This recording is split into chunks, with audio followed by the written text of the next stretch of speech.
तर हे बघा मी काय करत आहे आणि काय हा मेनू आहे.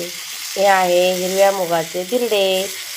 तर ही पूर्ण रेसिपी तुम्ही बघण्यासाठी खाली दिलेल्या त्रिकोणाला टच करून ही पूर्ण रेसिपी तुम्ही बघा.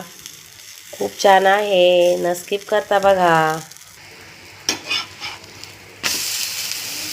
खूप छान धिरडे आहे हे. नक्की रेसिपी ट्राय करा तुम्ही.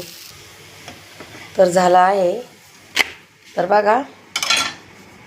तर धिरडं खूप छान झाला आहे. तुम्ही टोमॅटो सॉस बरोबर खाऊ शकता.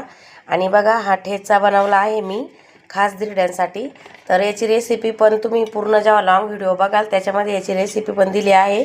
तर या सगळ्यांनी मस्त धिरडं खायला मुगाचं आणि थोडेसे तांदूळ टाकले आहे. कॅचअप पण आहे. चला बाय. खूप छान झाले आहे, नक्की ट्राय करा.